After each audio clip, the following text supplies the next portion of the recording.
Hopefulness 2.0, April 12th. It's cold right up in here. Like, it's cold. Like, Friday was 95. I'm having all kinds of, like, wind advisories and apparently, like, brief rain showers and stuff, too. Oh, man. So I have my cold pizza from yesterday. It's not, like, the best, but, I mean, I did a pretty good job of rising. It's a little on the dense side, and I think it's slightly overcooked too. But I mean, you know, it was an experiment, and I would say that it's okay.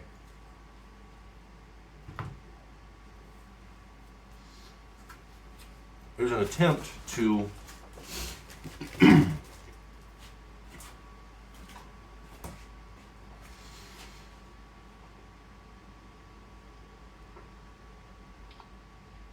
use the sourdough discard that I have.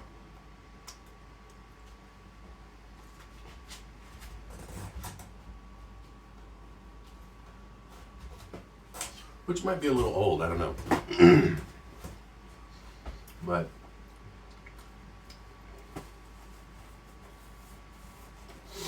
I'm going to try it again today. I've got a Zoom call in just over an hour. So I'm going to record this. I keep forgetting to even upload these damn things. Like, I didn't even upload it yesterday's until I was in bed going to sleep. I was like, oh shit, well, I guess I'll just name this something and toss it up.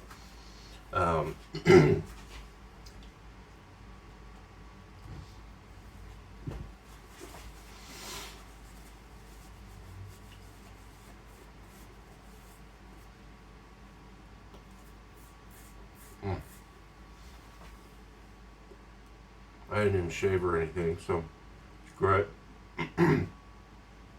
I'll just take a shower after I'm done and then just be this, whatever this is.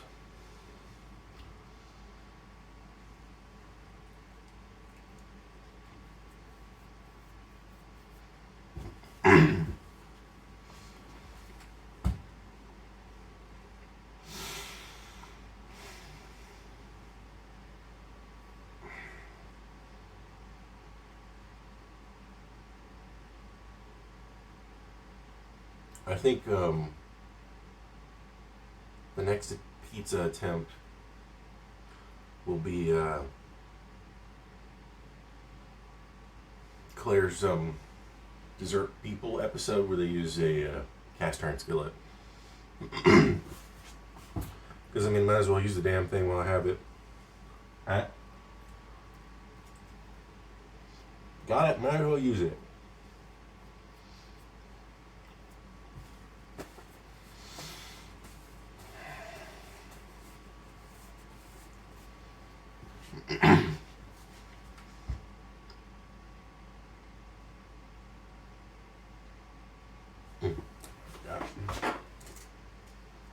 That's Prozac.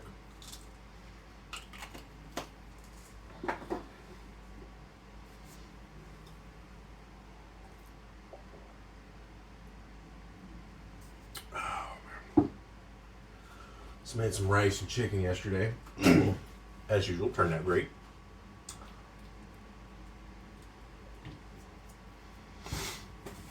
I think I know what to do with the pizza. Because one of the things about cooking pizza in general, or just baking,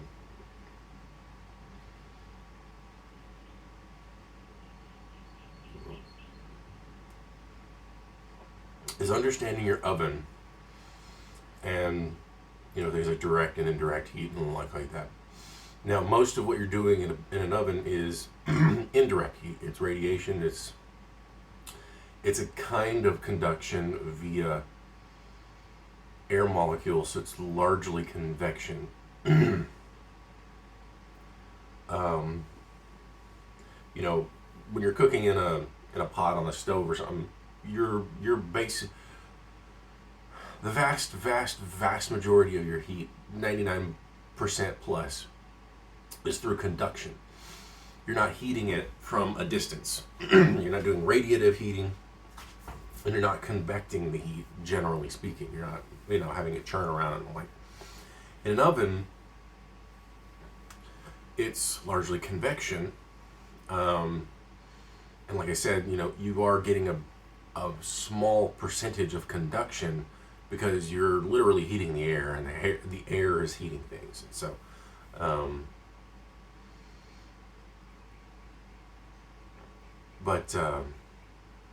anyway, that's if you want to get like super scientific, pedantic type thing on it.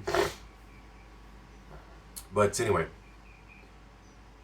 the closer it gets, but you also have a touch of radiative heating as well. So when you have something that is getting heat radiating from a surface or from a heat source, well, if you have it closer to the walls, it will acquire more radiative heating. And so if you have it, let's say, higher up, not only will the heat rise up there and potentially cook it faster, depending on a number of circumstances, you'll also have it closer to a source of preheated heat, part of the roof of your oven. And so that's one of the reasons why you want to, you don't want to just put something in a moment that it preheats to 450 or whatever the temperature is. You want it to spend time getting hot. This is one of the reasons why, like if you have a pizza steel, for instance, or a pizza stone, they want you to preheat your oven for like an hour, because you're not just preheating the oven, you're preheating all the metal that's in there as well, or the stone or what have you. And so in doing that, you are creating an incredibly hot surface that will then retain heat and, in essence, transfer that heat. And so if you're heating up like a piece of steel, you're going from more convective heating to straight up conductive heating. You've heated up a giant slab of steel to 450 degrees Fahrenheit, and then you're putting your pizza directly onto that. And the bottom is going to receive that direct heat, and it's going to start transferring some of the heat through it. But you're also going to be getting that, that heated air, and it's going to be circulating around and, helping with the top and the sauce and everything. If you don't use a steel or a stone, for all intents and purposes, you're going to make a cracker, kind of like this, because it's all going to heat at relatively the same rate.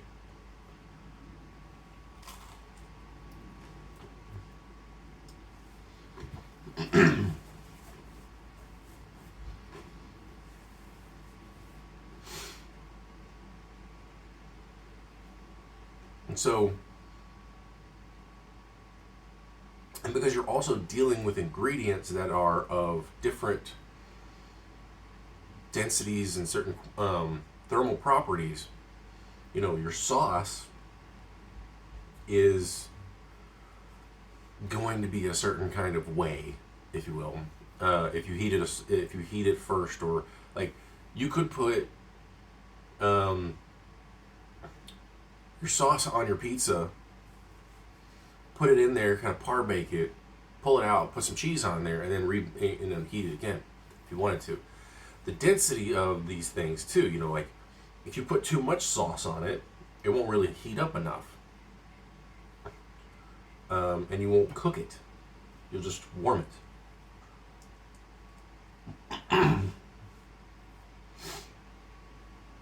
And so there's all these factors that go into play.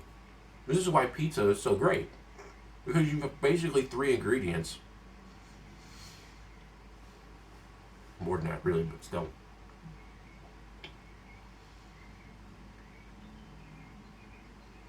Making this full product.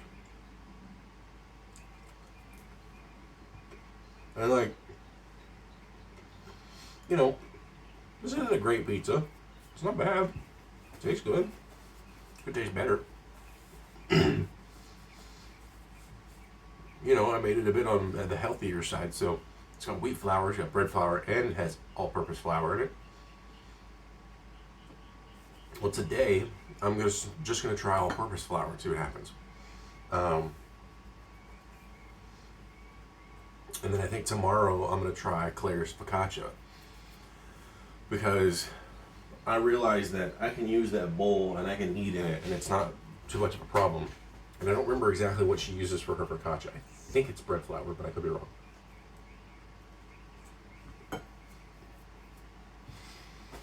I could just reheat this if I wanted to in an oven.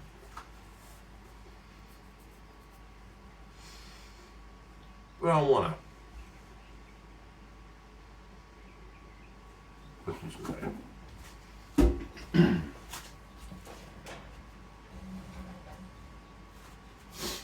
I gotta wash dishes and stuff. I'm gonna have to throw away my scrubber because it's pretty much falling apart now.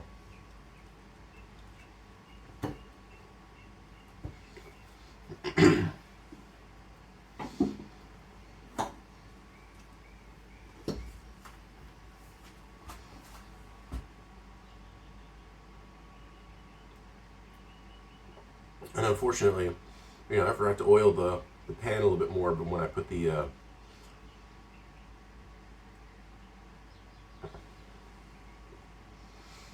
dough in to let it rest and everything, but it's whatever. I mean, it wasn't a terrible situation. You know, I had to scrape it quite a bit just to get the stuff off of it, so, you know, slowly I'm gonna damage it, but I mean, it's not terrible. You know, when you, it's like, it's like this pan, right? It looked like this when I first got it. Now it looks like this. I don't know if you can see that. So it looked like this when I first got it. I just realized, like, whenever I put stuff here, you can't really see it for the most part. So it looks like this now. That's life. Now, could I take a steel pad, steel wool, and go to town on it? Probably. And I might. I don't know. I doubt it though. It's also one of the reasons why you choose certain products, certain types of material for cooking too. You know, cast iron is great on its own.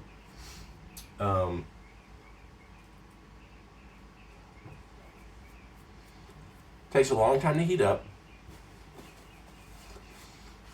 because it's, you know, dense fucking iron. But hold heat too.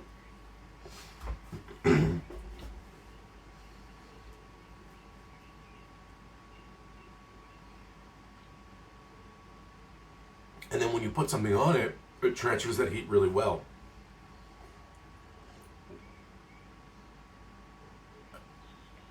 Aluminum heats up real fast, but it also gives up that heat quickly too.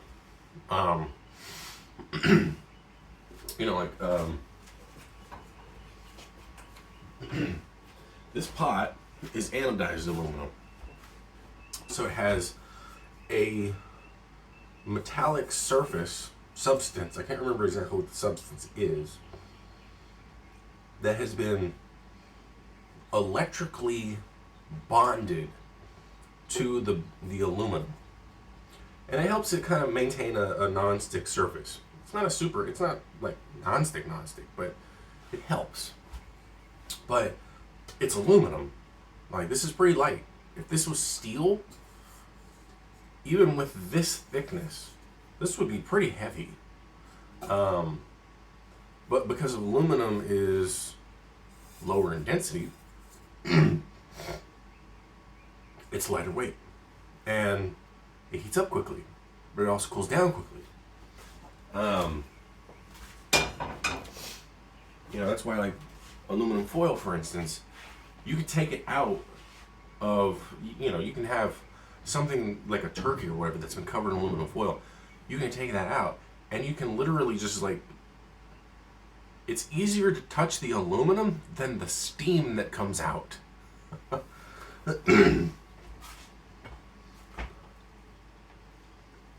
And so that's one of the things about cooking, baking, etc.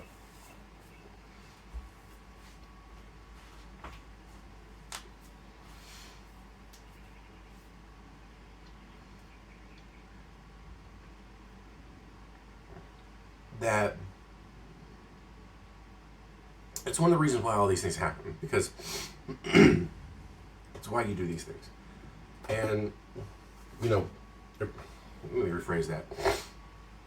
It's why you think about these things. Like, this is also aluminum. This is even thinner aluminum than that. And it's also anodized on the inside as well to help with the not sticking. Now, of course, stuff gets stuck to it. But stuff can also be released from it pretty easily, too. A little bit of washing. Steel, on the other hand, and steel has various material properties too that are varied, because there's the amount of carbon and there's the amount of iron mixed together to make certain types of steel. Because it's, all steel is not the same.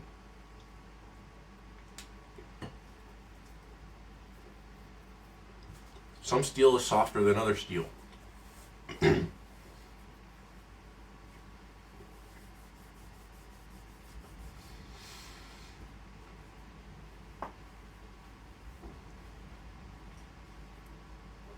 And the percentage of iron and carbon and any potential other materials that have been put in to create that alloy. This goes into material sciences, which I'm not really super familiar with. But these qualities help not only through, maintain the robustness of the item itself, but also affects how it works. This is why, like, a Le Creuset Dutch oven is $300 to $400, because of the nature of what they're, the materials that they're using, where they've been sourced, how they've been sourced, etc. One of the things that causes something to be expensive is fair trade practices. If you get it from a place that pays its workers really well, treats them really well, gives them good benefits, etc., gives them good hours, lets them have, a work-life balance, you're going to pay more. Where the materials are sourced from as well. If it's a place that, doesn't have a ton of it, if there's scarcity within that sort of natural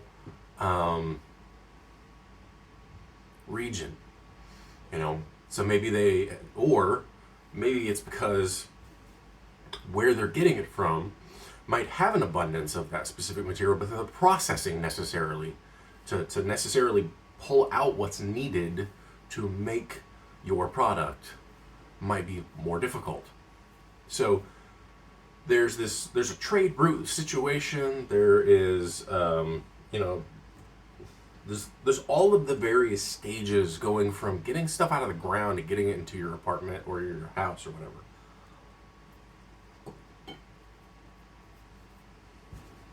That can affect the cost and the quality. And the name itself can sometimes be a thing.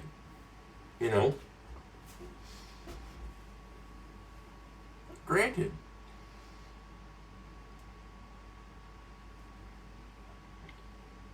If done right, the name and the quality will have the same reputation.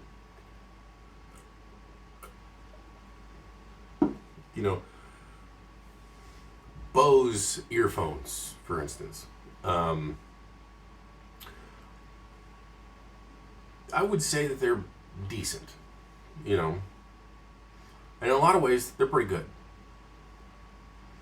Compare those to Beats headphones. Quality, construction, everything, not so much. They're more stylish, they're more fashionable. The box they come in is, super, there's a whole experience behind it. And a lot of the money that they dump into it is for marketing. Bose is kind of like that too, but they're higher quality. And you're probably going to pay about the same amount for both of those sets of headphones, whereas Bose is going to be the better one. And then you go into an arena like Sennheiser and Audio-Technica. These are like gold standard. They're great. They're, if you bought a pair of Sennheiser headphones that were the same price, or Audio-Technica headphones that were the same price as a pair of Bose or a pair of Beats, you're getting a better quality item. You just are. Because Sennheiser and Audio-Technica don't dump money into marketing. They dump money into their product. I mean, you're effectively getting the same conceptual product, but the headband inside the plastic may be of heavier weight or a different kind of material that's lighter weight but also sturdy. It's you're going when you're talking about plastics as well. Plastics is very similar when it comes to metals, and we're talking about material sciences and stuff. And again, I don't know everything about this kind of stuff. I know a little, really, but I know enough to understand. Like when you have a plastic cup that has that little recycle sign on it, they all have different numbers on them because of the materials that are in them, and some of them won't be able to be recycled, even if they have a little recycle symbol on them.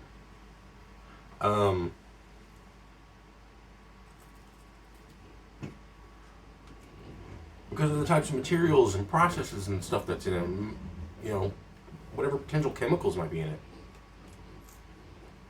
Or they can be recycled, but they have to be recycled a specific way because of said material properties.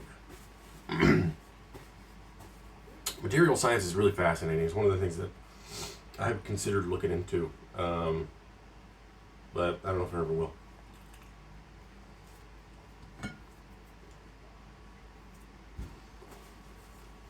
I mean, I might look into it just on the side, but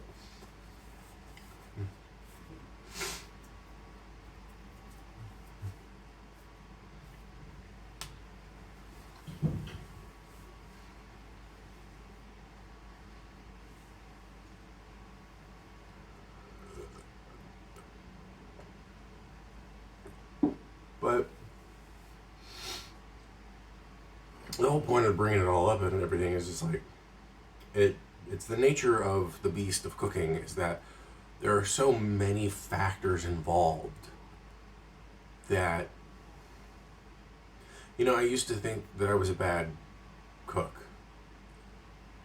and then there was a point where I'm like, yeah, I'm a pretty decent cook. Now I think I'm a pretty good cook, but I'm not a chef, because generally chefs are creating ideas and stuff. And I see people who, they say they're bad cooks and, they burn this, that, and other, they ruin these things. And I think it's unfortunate when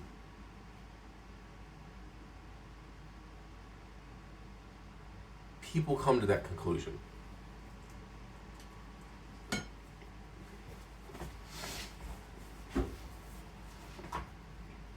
Because if early on, in trying to learn,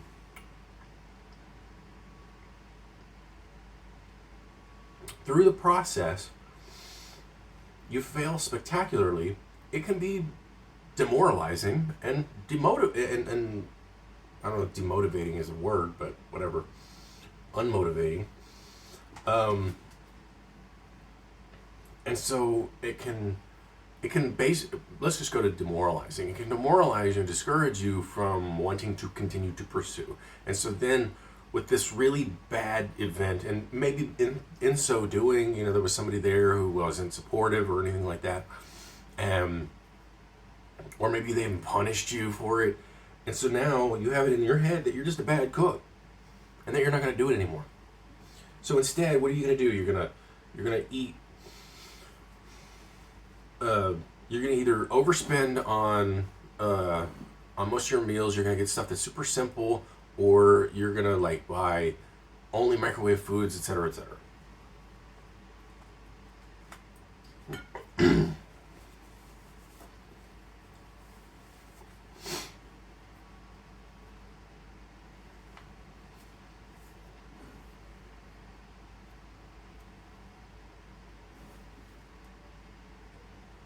And if you're discouraged from practicing, that will then obviously diminish your desire to practice. But if you showcase a desire to practice in some capacity or some another, and you have somebody who is encouraging in your life and can work with you, then you can overcome that discouragement. And that's a really, really amazing thing to do.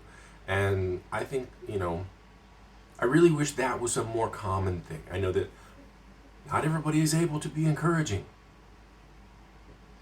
Because of something. It's not to say that they are incapable of. It's not to say that they are never able to learn to be encouraging. It could just be that they never learned to be encouraging, and as such, do not think that they can. It's another cycle kind of thing. It's just like, I'm a bad cook. I'm a bad encourager. Well, maybe because you were taught to be that way.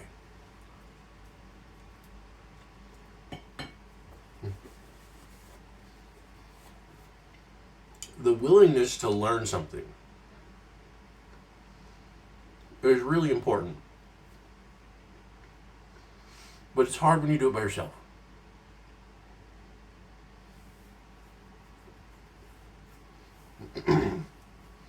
Like, I know I can work out and get in good shape, but it's hard for me to do because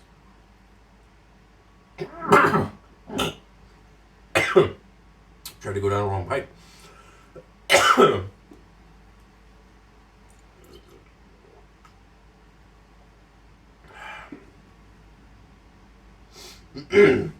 When I was 16, I started going to the gym pretty frequently. Because that was when I was allowed to. You weren't allowed to go until you were 16. Problem was, I was also legally able to drive. And so,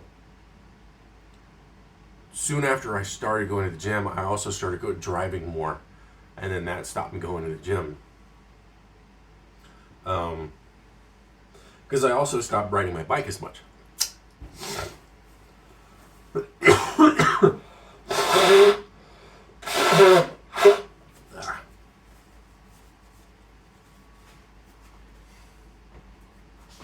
sucks when you have a dry, boogery nose, and then all of a sudden it's like, hey, hey, we have just enough lubrication now. Let's go ahead and vacate.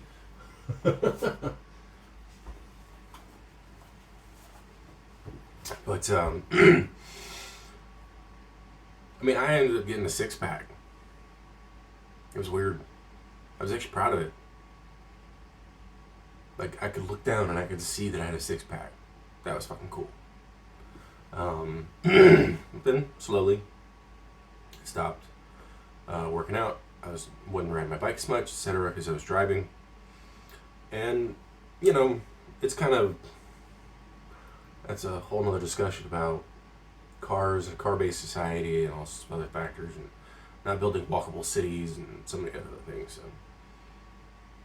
So, I mean, the sad thing is that most cities would benefit, be they suburbs or big cities or what have you,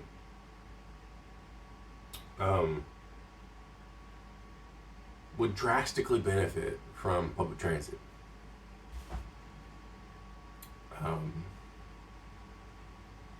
Yeah, you live out in the middle of fucking nowhere, I get it, but that's not the majority of people. The majority of people live in a region, in some capacity or another, where public transit would be a better choice for them. I mean, shit, I looked at my old hometown, there's still no public transit. I mean, like, It's got at least 250,000 fucking people in it.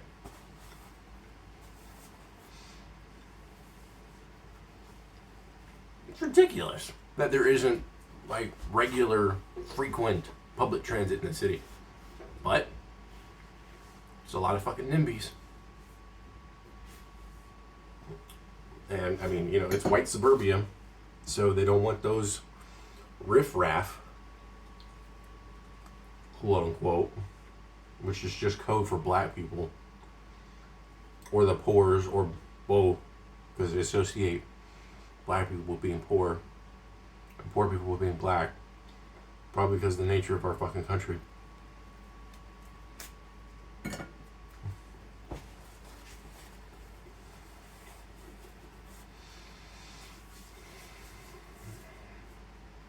A lot of problems, but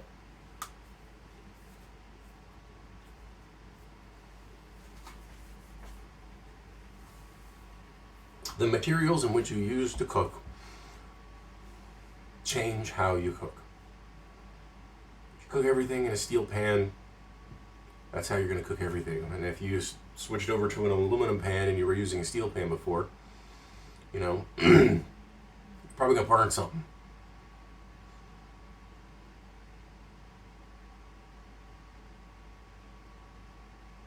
Because you're used to cooking differently. That's why, like, when I first moved over here and I had a different set of cookware, I was like, I gotta, kind of figure out how to cook on this stuff. Because it was different. It was a lesser quality than what I was using over on the other side.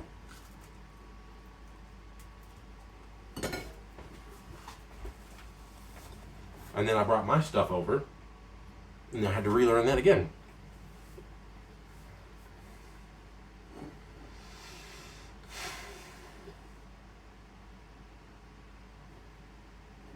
And I mean, even the stove itself, with the amount of fire that it puts out, is different.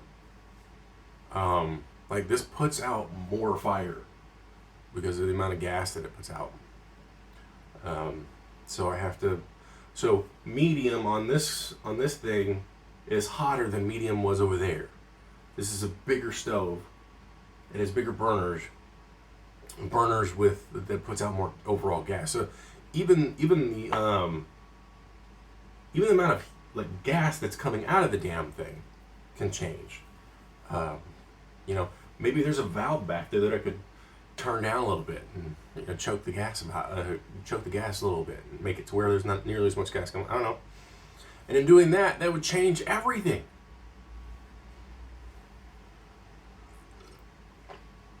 One small thing can change so much when it comes to things like cooking and whatnot.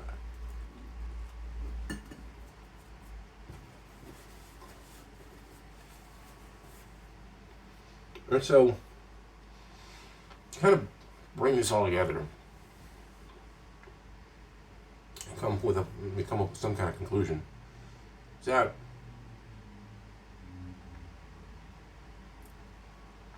try not to be hard on yourself when you're cooking.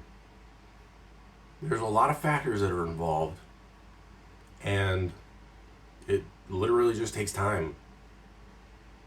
Now, obviously, if you don't have time, it makes sense.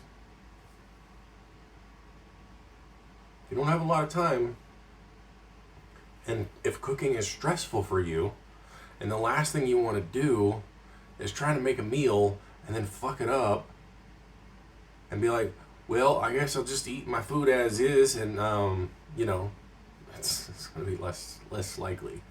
When you have plenty of time on your hands, though, it's different.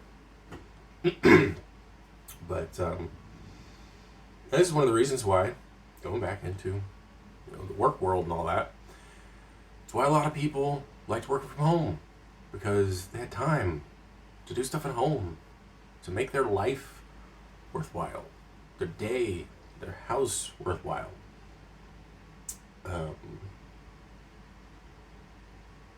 And having to go back to work and dealing with all the various stressors of commuting and so many other factors, it becomes, there's always a sacrifice somewhere. and people have learned, hopefully, what they value and what they're willing to sacrifice, what they're willing not to sacrifice. And if we're lucky, some change will come from that. I don't know how lucky we'll be, but we'll see. With that, have fun.